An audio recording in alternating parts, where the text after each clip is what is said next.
My name is Kirby Carrion. I am the Row Historian, and you're watching CCP Podcasting.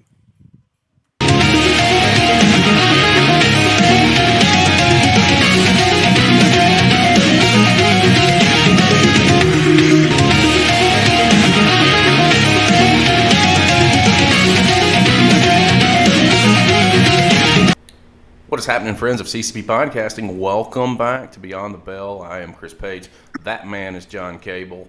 Buddy, what's going on? How are you, sir? Oh, it's a morning time. We're on and the sun's out, and it's a strange day, but man, I don't think it could be any different for today's guest. But it's busy for me. This is Peeling the Curtain Back, show number 2. I was on the air at 7:30. We're doing this show now, and I turn right back around and deal with Orndorff next. So it's a revolving door today over on our side of the coin. Real quick, before we bring in our guest, I want to go ahead and shoot through some plugs, right? Because June's right around the corner. Next week on the show, we're going to have Bobby Bishop from Australia. We're going to follow that up with Zach Reynolds, also down in Australia. Chance Prophet is going to pop in on the 21st. He just did some stuff with Matt Sigmund and his camp in, where's that at? Nashville. And we're going to end it with Reality of Wrestling's commentator, Kirby Karen, here in June, guys. And this thing's just getting started because I've got another drop for everybody. Well, John, you already probably have this. Another 2 months of schedule figured out. Yeah, it's all weird. The biggie coming up, Mike Knox. He is going to be on the show. First of all, let me send him a congratulations. Just had a little baby. So shout out to him and his wife. And we're going to have him on. I'm thinking it's going to be July, but that's going to be a big program for us. I can't wait to sit down and talk to him. Other things we've got going on real quick. John, we've got merch. That is a thing. I know. Have a merch store open. Shout out to Dark I want to Horse raid Jacks. our store so bad. I've got 2 shirts coming already, 2 different colors. I got the pink and I got the orange on the way. I a want the lot pink of one real colors to bad. choose from, guys. Links down below in the description. The easiest way to support us outside of following. If you got time, you got the money, you got the energy, buy a souvenir, man. We're making some things happen. We're trying to do our part to continue the process and the evolution of professional wrestling, and this is an evolution with us. And we couldn't have that without our friend Enigma, Dark Horse Jacks, over on Twitter and Instagram. Guys, if you're on the circuit and you're watching this, promoters, if you're watching it, you need merchandise, I strongly recommend at Dark Horse Jacks. Hit her up, tell her Chris Page sent you, and she's going to work a deal with you. That's people helping people. It's a beautiful thing. Speaking of beautiful, Hope is Wonderful every Friday over on YouTube, guys. It's at Paul1Orndorff. I am pleased to be producing that podcast on a weekly basis for him. It's not a wrestling show. It's not garnered around wrestling. It is, about struggles and addictions and overcoming. And, if you're in a dark place, there's always somebody there, and somebody will reach a hand out if you reach out for them. So, head on over to Mr. Wonderful Paul Orndorff's YouTube page. Take a listen. The stories that are there, it will blow your mind, and it will restore faith in humanity. I'll say that. John, last thing I got, and I'm trying to get through these as quick as I can because we've got, time constraints today. Shooting the Cannon with Bryce Cannon is coming soon. It's another show that I've picked up to produce. It's going to be fun. I've already had several conversations with Bryce. We've got a concept together. We've got some things nailed down. It's going to be on his YouTube channel. It's at Real Bryce Cannon, as you can see on the screen, guys. You might want to go ahead and head on over and hit that subscribe button. Content will be coming, and it's going to be interesting. That being said, John, what are you thinking about everything we got going on? And then we'll get into our show. I mean, we've always got new stuff coming down the pipeline behind the curtain here. You guys know we've always producing new stuff, coming up with new ideas, trying to get our passion out to you guys and live through some of your passions. But I think it's a certain time, Paige. I think it's summertime. And that's right, because we got Deon Summerz. What's going on, man? How you doing? Yes, sir. What's up, man? How y'all doing? I mean, we're doing fine down here in Florida. It stays pretty hot. You know, it stays It's eerie. always summertime down here. Hot out there. It is. It is. Yeah. How are you, man? How's things going? Yeah, I'm doing pretty good. You know, I've been real busy this month. I've had the most bookings I've ever had in a minute, man. Bro, Like, I've been like 4 times a weekend. Like, that's why it took so long for us to do this. I saw your calendar drop. I can't remember if it was on Instagram, which, by the way, guys, at Instagram it's at Deon Summerz, or if it was over on X, which is at Optic Blast, right above his head on the screen. You see it right there. Go ahead and get the follows out of the way now. I saw your booking sheet go out, bro, and I was like, you know, I'm excited, right? Because you know, guys like you getting more work is only beneficial for you and beneficial for the business and what you have going on. So when I see a sheet like that was what I think I told John. Like, I called him. I was like, bro, you should see his booking sheet. It's as long as my arm. So it means that you're doing something right. Ultimately, is what I'm getting at. And shout out and kudos to you for that. You're all over the place. Man, thank you, bro. Thank you. I feel like because I recently took a break for like personal things. I just recently came back in like November.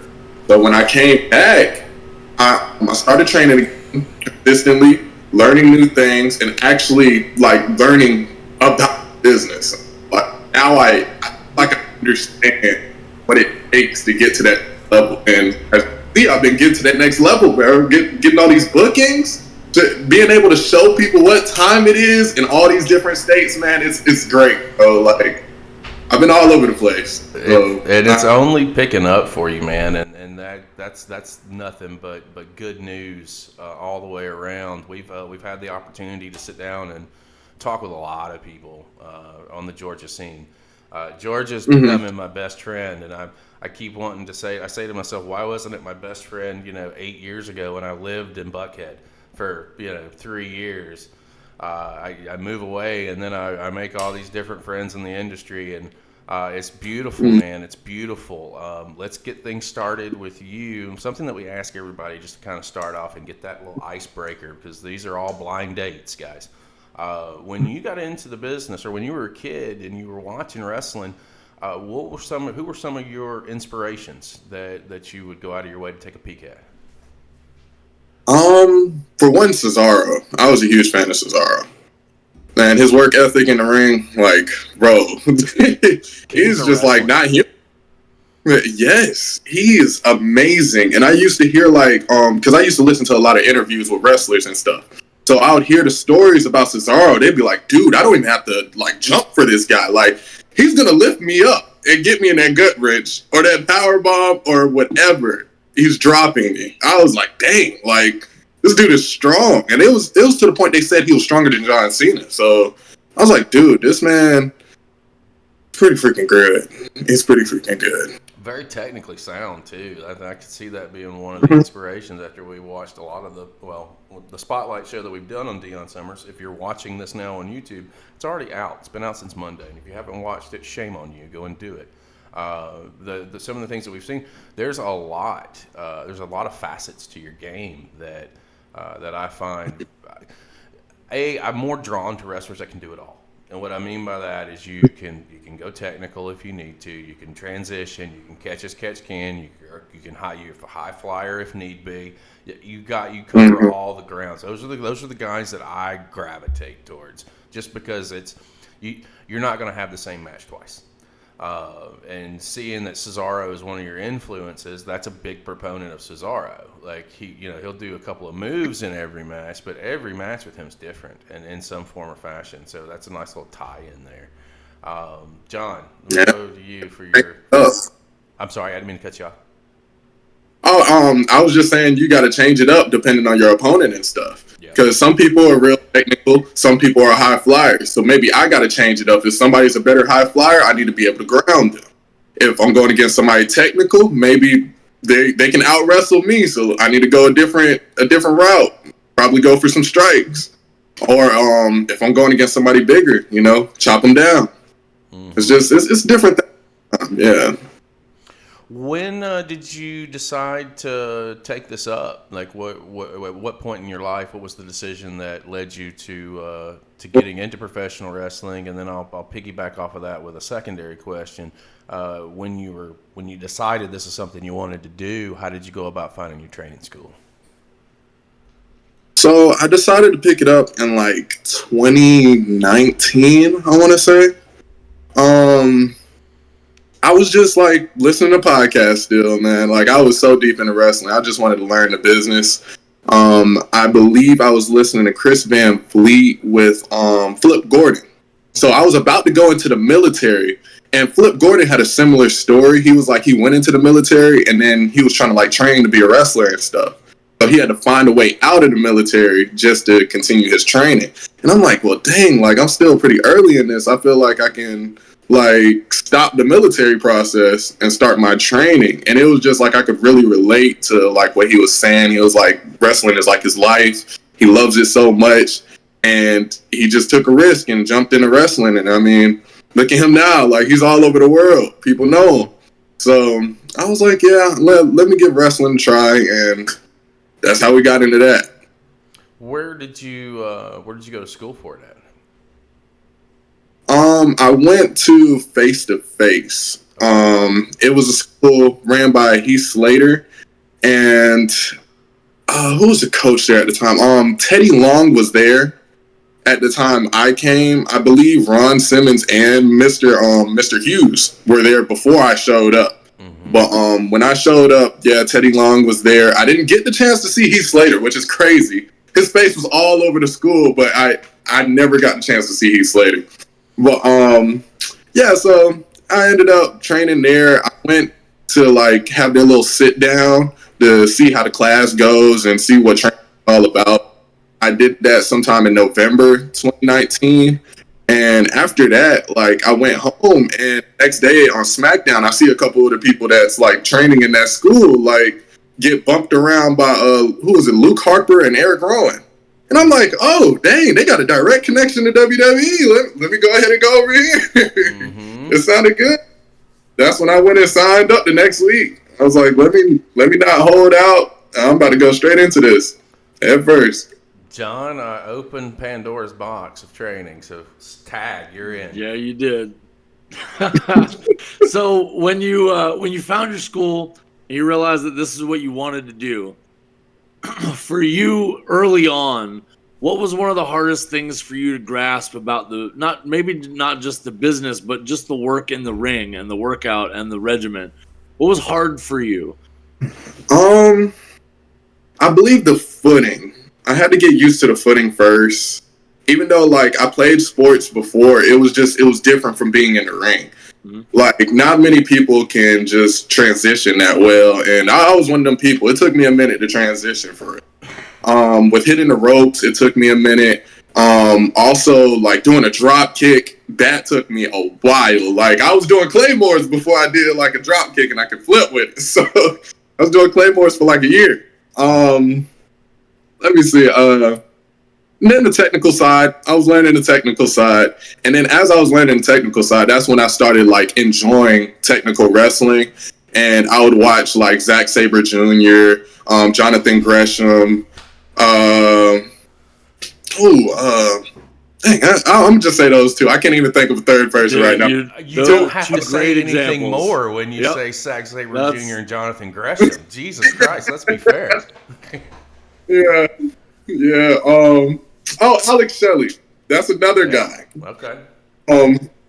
I had went to an Impact. It was kind of like I was an extra for Impact, and I seen Alex Shelley training some people in the ring. He was actually showing Jonathan Gresham some things, and I'm like, dude, like everybody learns from everybody. Yes. Like, I couldn't believe, like, some of the transitions he was doing. Even though I wasn't in the ring with them, I was taking notes in my head. I'm like, dude, like, that was a good transition. I'm going to try to use that. And I would practice some of that, like, the next week when I'm at training and stuff, because he was doing some great stuff in the ring. I didn't know Alex Shelley was that technical just because I seen mostly, like, tag team matches with him. So it'll be, like, more spots than he can get technical. But, dude, like, after I seen that, I started watching like Impact every week, and then he started doing like his singles run, and it was just so great. Like I was learning so much from Alex Shelley too. Yeah, so those three were great technical wrestlers, and I've just been studying them. And another guy I've been watching is Damian Priest, because I like how we're about the same height, and like I'm long limbed, so I try to like learn from him how to like move in the ring, how to make it look good, because it's sometimes like you just gotta like certain reaches I gotta have, because I got longer arms and then longer legs, so I gotta do moves differently. So I think that's a great person for me to watch, just because his build, if you get me. It's very important to find your personal style and what fits you best, and build on that. Speaking of finding your personal style, did you have like a long time of building up the mic work and the character? How did the character come about? Because one of the things that I noticed about you in our spotlight show is that the fans really have latched on to the summertime chant, and you have a hell of a good connection with them about it. And the show itself becomes the Deon Summerz show when they get into the summertime mode. So how did you go from student Deon Summerz to fan favorite like chant master? Because that's got to be a hell of a transition for you. Man, I feel like all of it just happened naturally, bro. Like the whole summer thing, it came from basically my favorite superhero is Cyclops. So Scott Summers, Deon Summerz. Then also like summertime in general, it just means so much more to me than just like a season. Because when I was younger, during the summer, I would go visit my dad in Florida. He would take me to TNA shows. They would be at Universal for free. Dude, every summer we would go there, and that was like our best way of bonding. So summertime, it means a lot more. Like it's about bonding with family and enjoying like whatever you're enjoying with that person. Like, and when kids come to the shows, that's why I say it's summertime. They enjoy themselves. So that's all it's about, man. And they latched on. They latched on to the summertime. Now they feel it, and I love it, man. I love it. When did that click for you as the character work started to progress? What was it like for you when you realized that was where you were headed, and the gimmick clicked in? What was that perspective like? Dude, because I get really emotional in the business when I like hit that next level. So when I got over, like I think it was like in my third match, because I had my first match. And it was like a few people saying it, but I had mostly family there. So it was like, okay, I don't know who exactly is out there saying it's summertime. But I would say in my third match, like that's when the crowd started getting into it. And like, I'm getting emotional in the match, but I'm still hitting my moves. I'm like, all right, cool. They saying it's summertime. I'm G'ing up. And it was great. But by the end of that, I was like, okay, I should go out there. Because I had a merch table. I set up a merch table so from the first day I've had merch. So I set up my merch table for that the third match. I went out there right after my match. I'm selling and stuff, and everybody just bombarded me. Oh my God, it's summertime. Oh my God, sign this, sign my shirt, blah, blah, blah. And dude, it was amazing. Like I can't describe, like, it's like a wrestling high, to be honest. Yeah. You don't have to tell us about that. We're well aware. I think, but John and I were both in the business. It's been 20 years. Yeah, back in my day, that wasn't necessarily. So I was wrestling in '99 to 2003 ish. Yeah, I'm that get off my lawn guy. I just look young, but. It was a different atmosphere. I was a heel, so when I would go out, I wouldn't sell merch, and it was, but I would get the shit thrown at me. It was fun. But John, you touched on it a minute ago. The connection with the crowd was something that our channel and fans of our channel pointed out real quick when we were watching the spotlight. And that's the beautiful thing about this, is because we're able to introduce you to people that may not have seen your work before via our platform and our channels. And when our viewers are going by match 2, you know, oh shit, the summertime thing's catching on. Listen to the crowd. They're watching it just as intently as we are, and they're listening to the crowd, and they're listening to the reactions, and they're listening to what you're doing. And then, you know, you're following it up with good in-ring work. So it doesn't blow my mind that it took off, and it doesn't actually blow my mind that it took off so quick, because, you know, people either connect with you or they don't. And if you have that genuine connection with the crowd, well, that's half the battle. And I could see you, or not necessarily see you, but I can completely understand where you just like have that inner mental collapse of holy shit, what is really going on here?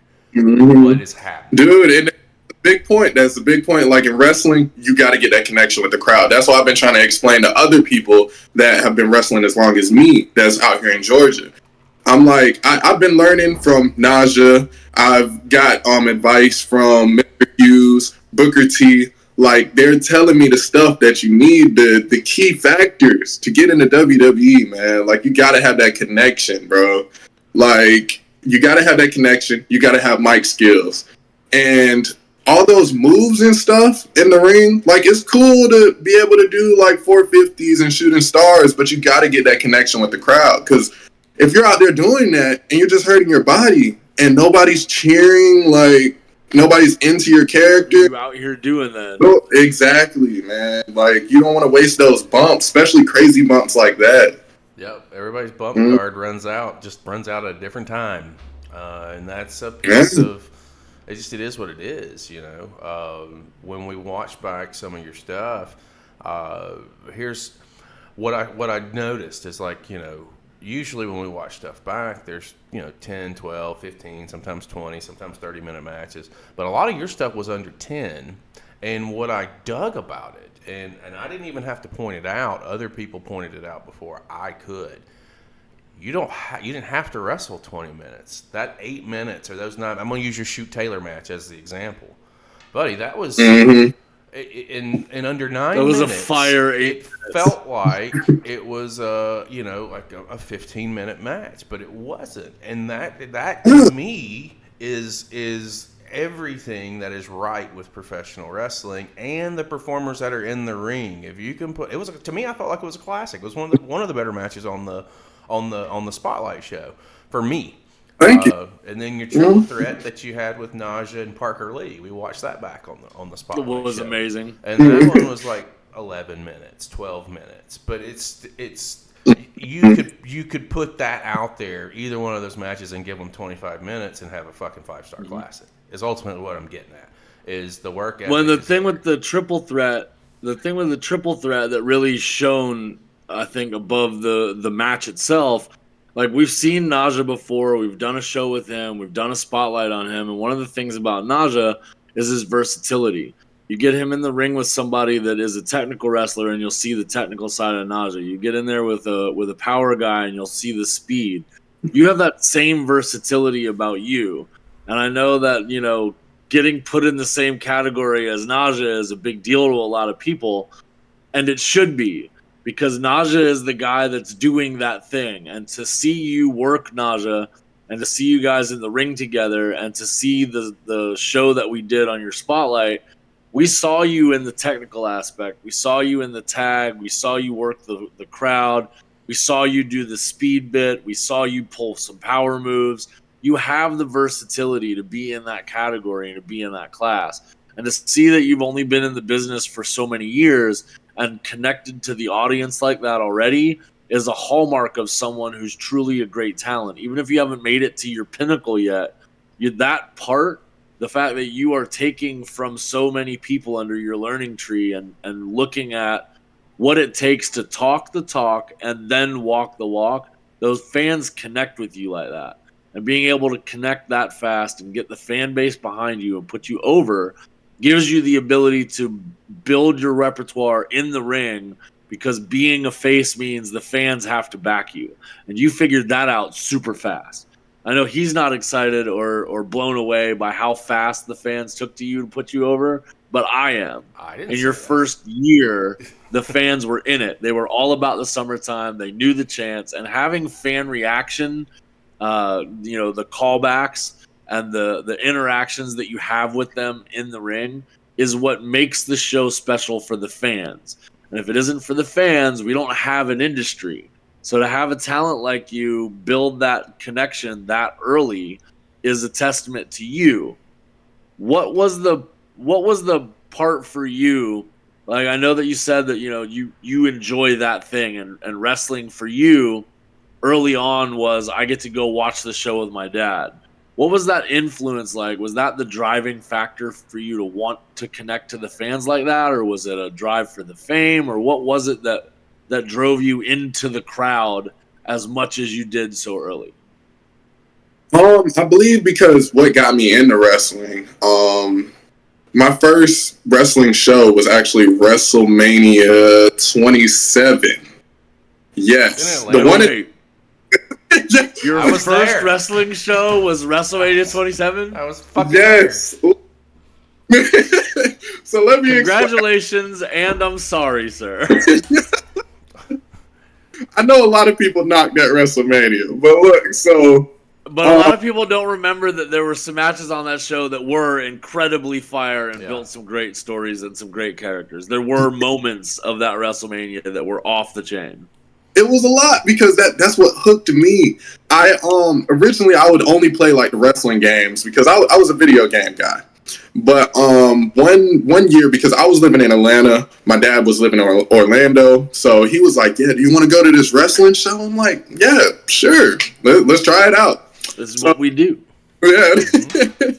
So he took me to the show, and then it was WrestleMania. That was my first show, and then I'm sitting there, and like I don't know that much about the storylines and the history of WrestleMania. So like the biggest match I was really invested in was Triple H versus Undertaker. So we get there, and I'm like, I love Triple H, dude. Like I always choose him on the game. He's spitting out water and stuff. Dude is cool. Undertaker, I was like, he's 50-50.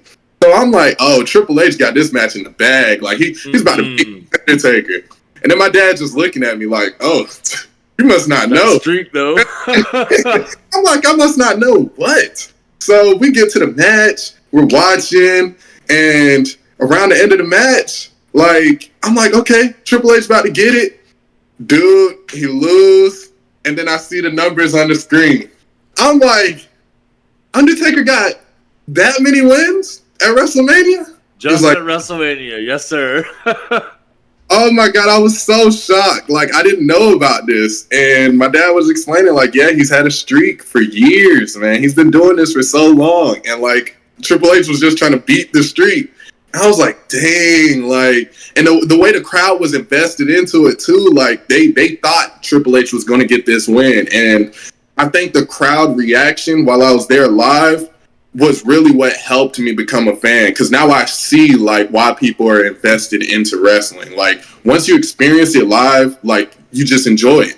But watching it there on is something about that for sure. It seems like everybody that we've talked to, and both of us, without having live shows, we probably would have never actually stepped foot in the ring. But it's something about that live show, especially your first one. You become connected to the business. You want to be in there doing the thing. There's something electric about it. Yeah, definitely. And oh my God, like the feeling after all that, like, and then The Rock coming out, and I was barely invested into The Rock. Like he was hilarious while he was out there, but like I didn't really know the full Rock. So I then started looking up highlights of The Rock like over the years and stuff, and I see all these funny videos. And then eventually, when I started wrestling, I had to go back and watch the history of everything. So I started from 1997. I think it was like July 1997. I just started around like my birthday. So it was July 27th. I started like, I believe, a Raw. And I've watched every Raw and SmackDown up until like 2002, I think I'm at right now. So you got the good parts, yeah. Yeah, so I've just been learning the history. And then I'll go back and watch some of the Golden Age because I was going to start from like the first Raw, but that's just too much to watch. Like the very first Raw, I was like, I couldn't do it. I watched like half of it. I'm like, no, I clicked off. It's not all that good, but let's be fair. They're in the cartoon I'll era go of back. wrestling. Yeah. It's like they had great wrestling back then. I'll go back and watch some of like the Bret Hart matches, Mr. Perfect match. Just to watch that match, like whatever match they said was pretty good. I'll go back and watch that just to study. But I've been watching like since the Attitude Era up until like I think I'm getting around like the beginning of the Ruthless Aggression era because it's around like Alliance and stuff and all that starting. Just seeing the Hurricane. Yeah, I'm around that area. Well, did you stand back? Yeah, you said what? Did you stand back? There's a hurricane coming. Because there's through. definitely a hurricane coming. Yeah. Dude, oh my God. I love the Hurricane, man. He's so entertaining. We have little jokes on our channel. Anytime somebody brings up John Cena, I couldn't see him. I don't, you know, a little bit odds and ends. We've talked a little bit about some of the spotlight stuff, and I want to make sure that we get a little bit of time in on this because we saw some of your tag team stuff as well. And I'm very interested to get your perspective. Do you prefer doing singles or do you prefer working in tags? And I hope I don't butcher the partner's name. Is it what was it? John, pronounce it for me because I'm gonna fuck it up. Of course, you want me to. Is that right? Takuri. Did I say it right? Mm-hmm. Yeah, you said it right. Oh, bro. Because you guys have chemistry together as well, and you know some of the matches that we saw. So how does that come around? And you guys still teaming now? That just happened like on the fly. We actually got to that show that day, and then they said I was in a tag match. I'm like, who am I tagging with? And they said Takuri. Like I knew of Takuri, but we've never been in a ring together. Not even training, not a match at all before we got in the ring with the Privilege. And I believe the one y'all did watch, that tag match was our first tag match together when we had Kid Cash in our corner. So we did like 3 more tag matches after. So the 6-man was your first tag match together? Yes, with Takuri. Dude, yep. You guys had great chemistry in the ring on your first run out. Yeah, thank you, man. Thank you. I was just like, I was shocked myself because like I was just feeling it, man. Like everybody out there, like just having Takuri out there and then Kid Cash, like I was just feeling it, man. So when I went out there, we was just doing our moves. We did what we had to do, and man, it was just good at the end. I really enjoyed that.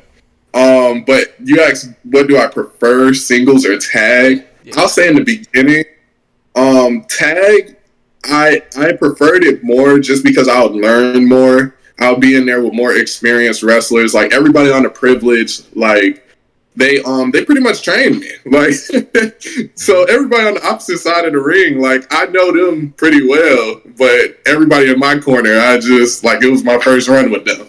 So yeah, like I was learning a lot from them.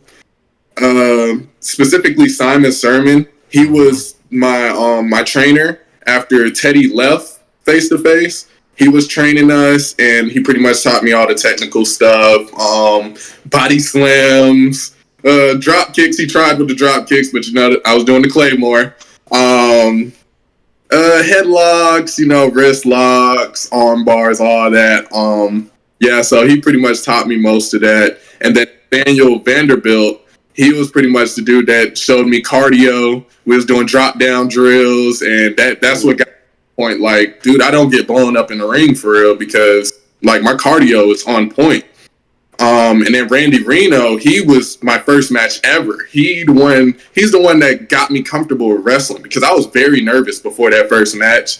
And he was just talking to me. He's like, look, you're gonna be nervous your first time, man. Like, and he was just, when we go out there, you know, just embrace the fans, man. He was like, don't get like nervous out there. Just think about like what you got to do, get over, and you're gonna be all right. He was just like, it's gonna be all right. So we got out there, and man, it was a great first match. Like, and I'm supposed to face him today. Matter of fact, this is our like second time getting together 1-on-1. So Yeah, it's gonna be like a full circle moment. After all this stuff I've learned since that first match, I just can't wait to see how this match goes tonight. But yeah, Randy Reno, he got me comfortable with wrestling. Like, oh my God, like I just learned so much from him.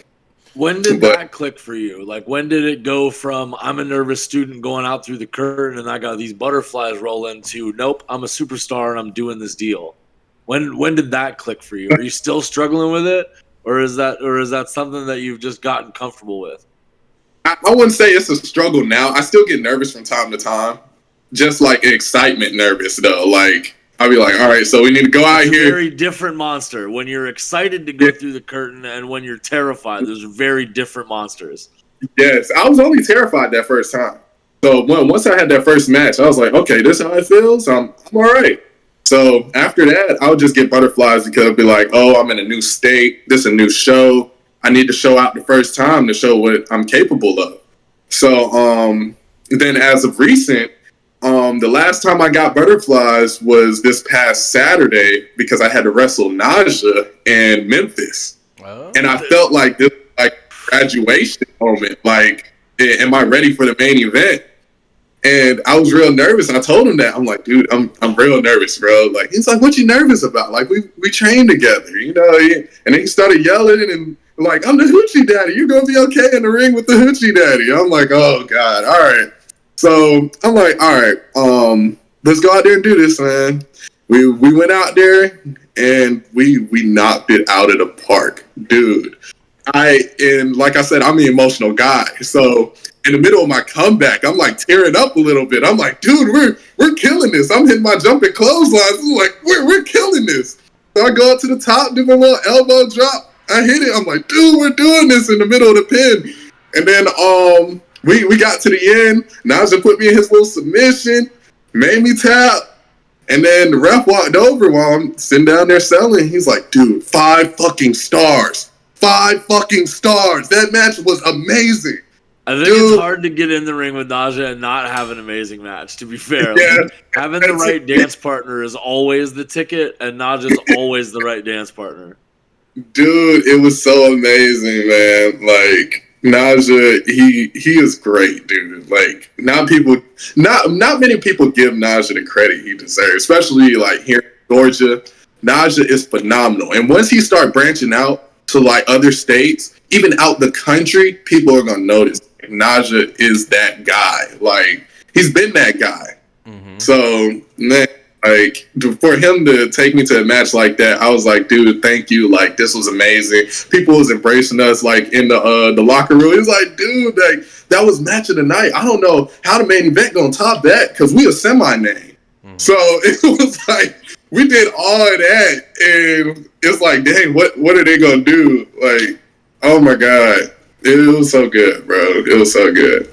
That's something that we can touch on real quick. So when you started out, obviously in the Georgia scene, when did you decide to branch out and go to different states? And what did that look like for you? You're talking about how nervous it is to go somewhere new, and then the other side of that is not knowing who you're getting in the ring with. You know who you've trained with, right? So now you've got to trust and put faith in someone else that you don't know. What's that look like to you? Well, when it started, me going out to state and stuff, I just started talking to people at shows. So originally it was like the face-to-face show, and I'll just be talking to people in the back. And like they can tell, like I really like love this business, and they'll see what I do in the ring, and they're like, okay, well, it first started where I was branching out to different shows. A guy named Renegade, he was like, yeah, come out to this other show. They got a pre-show, and they'll let you have a match. That was my first time going to another show other than the show I trained at. Mm-hmm. So I went out there. I didn't know who I was facing. Man, we went out there and we had a pretty good match. It was pretty deep. For the beginning, my first year. So yeah, that's when I started immediately I got comfortable with wrestling people like I don't know, because it's like we all know wrestling. Pretty much just tell me your moveset and we go out there and do it. then when I was branching out to other states, I believe I was talking to a cameraman at Face to Face. It was a new cameraman that just came in, and I was just asking him for the footage from my match. I think it was my first match with Shoot Taylor. I felt like it was a great match, and I was like, yeah, can I get the footage from it, blah, blah, blah. And then he was like, oh, yeah, I got you. And then he was like, I actually loved your match, and I put in a word with this guy in Chicago, and he might need you for a show. So a couple months passed. I was taking it with a grain of salt. I was like, I don't know if he really gonna like mess with me. But yeah, he hit me up. He emailed me. It was all professional and stuff. He was like, yeah, sign this, blah, blah, blah. I'm gonna fly you out, pay for the flight, reimburse on food, and then pay for the actual match. I was like, all right, dope. This was my like money, cha-ching. Bro, I was like, oh, so this is a lot of wrestling. It felt so good. I went out there, didn't know anybody because the cameraman that put me on, he was here in Georgia. So I'm flying out there. I don't know anybody, not even the wrestlers on the card. I don't know any of them. But luckily, like the dude I was wrestling, I actually followed him on Instagram. So I knew some of his work and stuff. So immediately when we got off the plane, I didn't know we was on the plane together. This is Stunt Marshall. Okay. Y'all know Stunt Marshall? Yeah. Got off the plane. He was like, hey, motherfucker, why you didn't say hey on the plane? I'm like, bro, I didn't even know you was on the plane. Like, and so we just got cool immediately. As soon as we got off the plane, because he sent me that message, he was like, hey, motherfucker, when you got on the plane, I'm like, you're on here? And he got up, he looked back, stared at me. I was like, oh, my bad. So as soon as we got off the plane, we clicked like that, and then we was just like, oh, like, later on we found out we was facing each other, and it was just a great experience for my first time leaving the state. And then ever since, like, I just think people leaving the state, wrestling, whoever, and yeah. It's a confidence builder when you get through that first instance and you know, your first show outside of your training school or your training shows, it's almost like, you know, riding a bike. Once you learn how to do it, it's always going to be with you, and it's good to see that you can take and build that confidence super fast, because I do think that in the industry today, that's a large part of what holds a lot of people back. It's the lack of confidence and believing in themselves to do whatever it is they're trying to do, whether it's professional wrestling, whether it's shit that we're doing up with our podcasting platform, whatever it is. If you have the confidence that you're going to be successful, you're going to be successful. You know what I mean? So knocking it out of the park is it's good to see, and it doesn't surprise me too much. I would have been more surprised if you had been like, man, it took like 3 loops to figure that shit out and make it happen. But to see that you nailed it down, I mean, that's good to see, man. It's good stuff. John, what you got? So you've got yourself, you know, a predominant crowd face. You're over with your home crowd. You branch out to other states. You get comfortable doing that. When in your career was it like, okay, no, I'm not just a student anymore. I'm really doing this. And when you realized that this was what you were doing and you were making it, what went on in your head? How did you plan out like what you were going to look forward to in the future?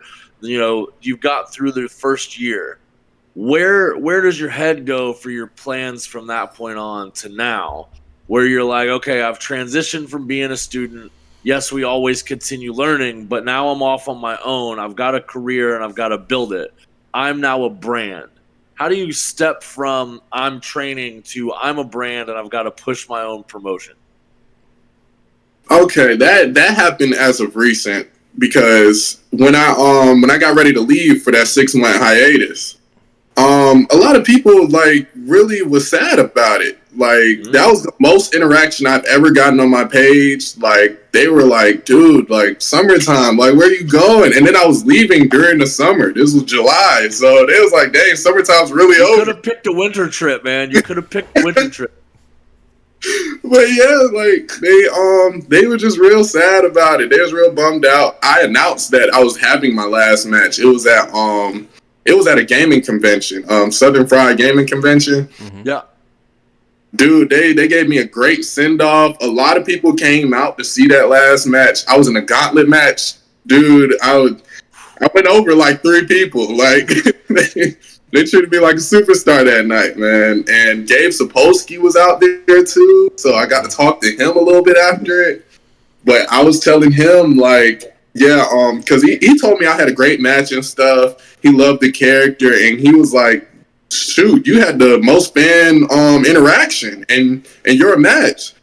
And I was like, thank you, bro. Like that means a lot from Gabe. And I was sad at the fact that I was leaving after this match because he was asking me about like coming to a seminar and stuff. I was like, dude, actually, like I'm about to take a break from wrestling. So that kind of hurt me at that time. Like I could have went to that seminar, got the connections I needed, went to do like WWE extras and stuff, and then things could have kept rolling from there. But yeah, that happened. And then when I came back, I was like, you know what? I'm going to go all in on myself, build myself back up. That first show I came back, I came back to Platinum Championship Wrestling, my little home. Dude, the biggest pop they probably ever heard. It was like, dude, Deon, you're super over. Like, after the match, like, I came to the back. They was like, dude, you are so over. Like, it's crazy. Like, no, that's I can't. Facts. The crowd's definitely behind you. I wasn't expecting the reaction I got. Like, they was like, oh my God, it's summertime. Like, everybody's yelling, a round of applause. I couldn't even hear my own thoughts. Like, dude, it was crazy. So after that, I got with the photographer for our show. Her name's Alana. I was like, yeah, I need to get some shoots in. I'm gonna go get my hair retwisted, get a haircut. I got the gear and stuff. Let's get some pictures in. Got some pictures in. I got her to do some graphics. That's when I started doing like my graphics to show my bookings for the month. And dude, ever since I started doing all that, posting every day, like things have been going up. I'll just post a graphic about the matches I have this month, and I'll get more bookings. Like that's what I told other people at training. I'm like, dude, I've been doing this like since I came back, and these are the results. And I also went and talked to Matt Cardona, and I learned a little bit from him. Just small things like how to get yourself over like at shows and stuff. So he was like, yeah, make sure like to connect with the crowd before your match. Don't just wait till your match. Like, don't just wait in the back.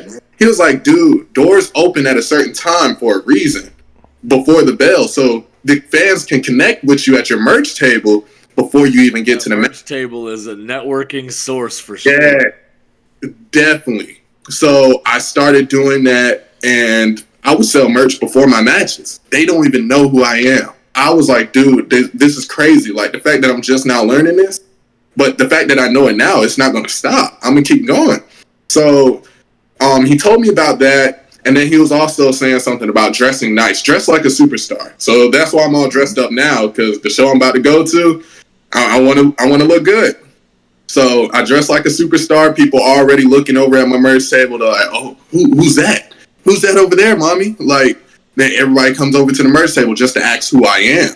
And I'll explain, blah, blah, blah. Deon Summerz, they see the pictures. I got my 8x10s on the table, got my shirts, and they're already invested into the character. So as soon as I go out there, you're already more over than you could have got over just making your entrance. Mm-hmm. And that's what it's all about. That's why I was explaining to like other people out here, like, dude, like now I get it. Now I can share the knowledge with other people. And some of the other people at training, they started like dressing nicely to go to shows and stuff. And now they're picking up on their careers and stuff. And after finding out this information, and like I thank Matt Cardona for that, because I needed to learn the merchandise side of things, how to get over without even doing things in the ring. So I really appreciated all the knowledge I got from him.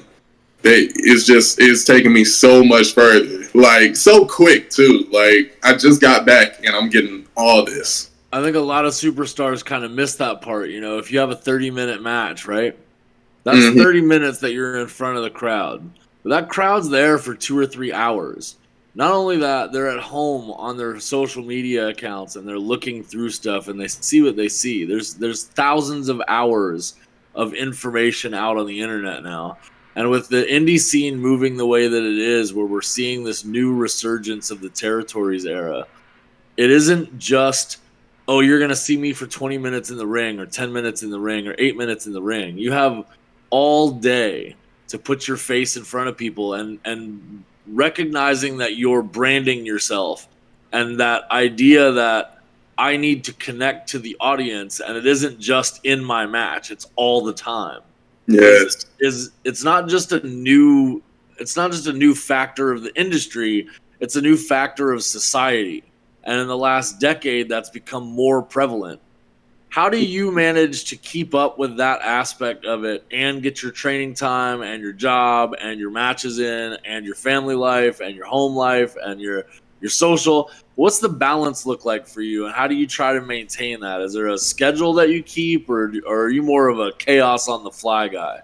Now I try to keep like a schedule. I try to stay ahead with at least my post on Instagram and stuff. I have something in mind. I'll be like, all right, I'll post this day. I'll have a reel for this day showing what I can do in the ring, and then I'll post another picture the next day. Like I have it set up at least a week ahead. But sometimes I'll like fall back and then be caught up on everything. I'll like, all right, I need to find some more content, and I'll just think of something on the fly. What I've recently like been coming up with is like, oh, if I can cut a promo before a show, that's something to post. I could post a post-match promo too, talking about what happened. That's something to post. Long as I'm getting my face out there daily on all these platforms, like we got this free platform. We might as well use it to get our brand over. So I'm finding every way I can to put my face out there. And if you see me every day on your timeline, you're going to be like, who is this guy? He's all over the place. And he's Deon Summerz. That's How what do you not know him? For fuck's sake. Exactly. No, everybody knows what time it is now. So, well, it's coming into your time of year. The temperature's going up, the sun's shining, and it is summertime all the time now. You already know. John had brought this up, and I know that we've only got a few more minutes, so I want to ask this question. I have two questions for you, and then John, if you have one more for him, we can ask those. I know you got to get on the road. First question I've got, John, you mentioned it, that the industry now, the independent scene specifically, it's really, really eerily similar to the territory days back when I was a kid, where you can work anywhere. And with the way that content is consumed now, streaming, YouTube, TikTok, and all of it, you have a better opportunity, I feel, on the independent scene to get noticed and to really create an impact, like you were just talking about a second ago. So my question is, with there being so many independent promotions out there and so many places to work, how selective are you on where you would be going? What makes a good booking for Deon Summerz?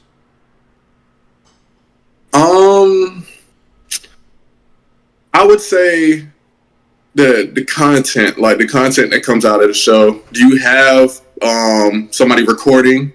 Do you have somebody taking pictures? I need all the content from the show. If I can't get content from the show, then it kind of is like, I guess, a money thing at that point. And I mean, if it's a good booking, you got me against a good opponent, I might come. I could possibly record it myself because I got a phone. But yeah, most of the time I like to go to like more professional shows that's recording all the footage and has photographers, because your draw is the production value. Yes, yep. Production value for sure. So yeah. Photographer will send all the photos and stuff. That's content for me to post. Videos, I clip it up, make reels, take out different parts, put it into his own video. I love that. I need that. That's the one thing that I have not learned. Reels. I got to figure that one out. The next thing I got for you is something that I ask everybody that's come on our show that has been gracious enough with their time. And I asked this question for two reasons. And once you give me your answer, I'm going to tell you what the second reason is, or tell you what the reasons are. Who should we be watching? Oh, me. Who's on your watch list? When As you far go as look at other wrestlers, who are you checking out? specifically the indie scene. I you know, I focus my platform to independent. I believe my content range is probably 70% indies, and then I do some you know, old school stuff to get Legacy eyeballs legends. on the channel in the hopes that this guy just did a show on Ted DiBiase. It's what I shot this morning. Oh shit, there's an interview here with somebody named Cha Cha Charlie that we dropped yesterday. Let me see what that's about. You know, that's kind of like push, not necessarily using the mainstream stuff to push towards my independent stuff. And I ask that because like there's a lot of talent out there, and there's only so much time in the day, and you are traveling around. So whether they're in Georgia, whether it's, you know, so it could be somebody that you want to work with or somebody that you have worked with, but who should I watch? If you got like 5 or 6 names. All right, so off rip, it's a new guy on the scene, J Alpha Miller. He's supposed to be Joe Biden's best friend. Man, go check him. He's a great talent. He wrestles Sounds like an interesting gimmick. Right. He wrestles at Platinum Championship Wrestling. His whole thing, he's all about USA, and he does everything for the 50, and that's the 50 states. So yeah, check him out for sure. So J Alpha Miller, remember that. Another guy, I would say DJ Smoke, very great talent. Oh yeah. He's part of ENT, so you know him. Also, the Dominant Daddy, Nate Mansions. He's part of ENT, another great talent. Hey, who else off the top of my head? ENT is solid. Yes, great, entertaining. Definitely lives up to the name. Another guy from let me think. WWA 4. They have Keelan Cole. They're world champion right now. He's pretty great. He actually he is way better than he thinks he is. We had a match before, and I'm pretty sure y'all watched it. Yep. That whole locker room is super talented. Yes, and he going into the match, he's probably gonna be mad I said this, but he wanted to do like a lot of spots, and I'm like, dude, we don't have to do all that. Like, just show a little character, bro. Like, you can do some of your cool stuff, but show a little character. And I feel like I brought that character out in him. Like, I'm gonna say that. I feel like I brought the character out in Keelan Cole. Hey. We had that match, and he was super entertaining in that match. Like, he's getting the kids into it, the kids laughing at him and stuff. I'm like, see, like, at the end of the match, I'm telling him, I'm like, look, that's all we had to do. You were super over. Like, bro, it's so simple. Like, wrestling is so simple.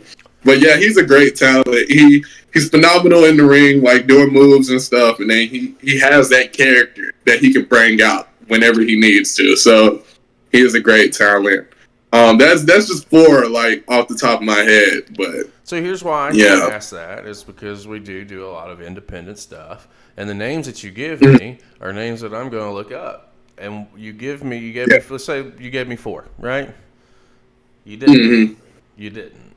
You gave me about 8 to 10 if there are tag matches involved, because now I'm going to go and watch them, and when I pull my matches at random and see the talent, I'm going to see the talent they're in the ring with, and you've just exposed me and John and other people on our channels when we get there to other talent. That's how professional wrestling works.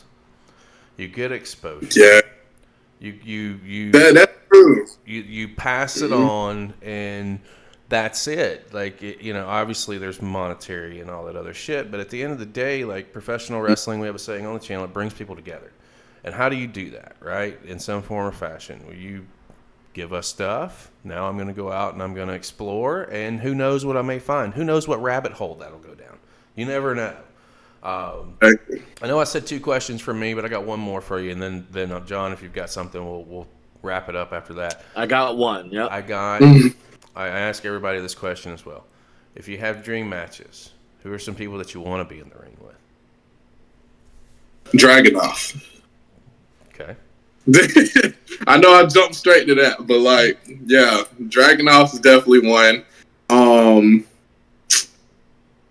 Cesaro, I've been wanting to wrestle before I even thought about wrestling. Mm-hmm. Like, I feel like that would be a great experience, great learning experience, and a great match. So, yeah, Cesaro is one. And to put one more on there, say Seth Rollins. Okay. Seth Rollins, I see, when I look at Naja, I see a lot of Seth Rollins and Naja. Like you said, like he can bring anybody to a great match. He's just a phenomenal performer. So, yeah, Seth Rollins definitely on that list. Okay. Those are my top three. Yeah, well, I'll tag them. Don't worry. I'll clip that and tag them. John, go ahead and get your question in so we can let Mr. Summerz go so we can get on this road. Yeah, I know you're running short on time. You got stuff to do today. I think the one thing that I always ask everybody before we end our shows, you know, we've mentioned that this era that wrestling's in is a new thing for the industry. This resurgence back to the territories, and the availability of indie promotions and the amount of work that's out there for very talented indie rosters. We're seeing more and more very fabulous matches, very good roster spots, talent all over the place, graduating these academies. But what do you think as an industry, not just as a worker, not just as a fan, not just as a company, but as the industry in general? What is our biggest opportunity to propel this new era into the stratosphere? What do you think we can do as an industry? And that encompasses everyone. You, me, the fans, the workers, the rosters, the companies, the admins. What can we do as an industry to really propel ourselves into the future of what we've got going on and grow into this new space that we're filling? What I feel like will help everybody is, like I say, using social media more. You can use that a lot towards the shows. At times when I know like the storyline I'm in, I will post things about the storyline. I'm probably bored one day. I'll just come up with a little skit, something to keep the storyline going. You definitely use like social media. Like social media is free. Use that. And like WWE is good at this. They'll do like backstage interviews that you don't even see like on the main show, but you can see it online that will continue stories. And then also like individuals in the WWE, they'll do things like the biggest example is like Drew McIntyre right now. CM Punk's out injured, but he's still getting CM Punk in people's minds doing online. And that's all it's about with this new age. Like we got social media. That's what's going to bring us up in wrestling. Like that's the benefit from wrestling now than what they had back then. That's the difference. So use it to your advantage. And dang, I had something on my mind. I cannot remember now. But yeah, that's pretty much it. Like use that. Use social media to your advantage. All right, I remember now. So recently, leading up to that Diggs match, a main reason why so many people were invested so much, I used my mom in it. My mom literally cried saying, "Don't fight Diggs. He's dangerous. He put you down with a powerbomb in the last match. You couldn't walk away on your own." When she posted that, so many interactions online. So many. People was like, "Oh my God, this Mama Summerz. Oh my God, she's crying, full-fledged crying." And I'll share the video with y'all in DMs later. Yeah, so send it to me. That's what got people invested. Like little things like that can go so far. And when we did that, we talked about it the next day. We're like, bro, if we didn't post that clip, they would have probably been invested, but probably not as invested as they were. Like that was like the final piece that we needed to make the real life connection to the fan. They saw your mom, they saw the emotion invested. Like, oh wait, my boy's out here really actually in danger. His mom's out here crying about it. Now I need to be involved. I need to be worried about this. I need to pay attention. Yeah, and that's the thing. People started paying attention. I have friends from high school. They was like, dude, is everything okay? We seen a video of your mom crying and stuff. Like, is this real? I'm like, look, show up to the show. Find out. Buy a ticket. Yeah, buy a ticket, find out for yourself. Do it. Show up. Don't ask me that shit. Showed up. Man, it's that real aspect, though. That realness is what the fans connect to, and I think that you've really tapped into that early in your career, and you've been building that this whole time. And it's one of the refreshing things about watching you in the ring is that the fans really are invested, because they're not just invested in the gimmick, they're not just invested in the catchphrase, they're invested in what's real. And you come out there and you have a good time, and you really work your ass off to show them that you're having a good time, that you're invested, that you're enjoying what you're doing. And that kind of thing is infectious. The fans see it, they get involved too. And you being as passionate about the industry as you are means that the fans that are coming to the ring to see you in the match are also becoming invested. And that's how you build a future fan. And that's one of the things that talent like you are really doing well for the business, is investing that future fan is going to come back to the show every time to see you. Yeah, exactly. That's a prime example of like what we just went through on Platinum Championship Wrestling. When we moved to a whole nother location. It's a whole city over. We got some of them fans from that old location, but we also had some new fans that was just walking by. They was like, oh, it's wrestling. They came to the first show, and last night they came to that show. We got people that wasn't even fans of wrestling that was so invested in the storylines that we had on the first show, they came back again. And that's how you build it. That's the stories that people relate to. So now we got new wrestling fans just like that. And it wasn't from the WWE, it was from an indie show. Indie shows, like, don't think just because it's an indie show that like you can't like it entertain. You can't bring it 20, 30 years ago that may have been true. An indie show was just an indie show. But that is not where the industry is right now. And to be fair, I see better shows on the indie circuit than I see on any of the major platforms every week. Exactly. It is great indie shows out here. No knock on the big guys, but the dudes that are coming up from the bottom that remember where they're from, that are still working that 9 to 5, that are still working their own social media, still selling their own merch at the table, no crew around them, doing it on their own. That grassroots feel is always going to be more important to the fans than that big product that gets packaged up and boxed and shipped out to them. Mm-hmm. Definitely. Well, Mr. Summerz. Yeah, go ahead. Sorry. No, I was just saying I completely agree. I was just about to say, man, I know time is slipping away. I don't want to keep you any longer than and have thy hoochie daddy waiting. So I appreciate your time coming in and chatting with us for this. Hopefully we can circle back around and get a little bit more time with you, because I feel like there's a lot there. You're doing tremendous stuff. I really feel like that there's something in the water in the great state of Georgia, because it's producing high caliber talent after high caliber many talents. High caliber talent. And I know that we're only scratching the surface with Georgia. This entire month of Beyond the Bell, and it wasn't planned, has all been Georgia wrestling. It started with Nausea. Georgia Invasion on CCP Podcasting Rico, for sure this month. Bryce Cannon. We talked to one of the IWE guys, and now you're closing out our month of May on Beyond the Bell, and I couldn't think of a better way to do it. You're fucking tremendous, man. I appreciate it. You got anything you want to say to our listeners and our watchers before we sign this off? Check me out. Definitely check me out on social media. Deon Summerz on Instagram, Optic Blast on X. TikTok is about to get canceled, so I mean, if you want to check me out on TikTok, it's Optic Blast on there too. But yeah, check me out. Definitely, I might be wrestling in your area sometime soon. So just Stay him tuned. a look. Yep, give him a look. I know you're getting a merchandise store up off the ground. So in the meantime, well, I guess if it's the link is not down below to merch, you can probably DM him and get merch if that's the case. That's the easiest way to support independent wrestling, guys. Give them a like, give them a follow, give them a subscribe over on YouTube if they have a YouTube platform. If you can buy a shirt, if you can buy merch, buy some merch. If you can't, just share their shit.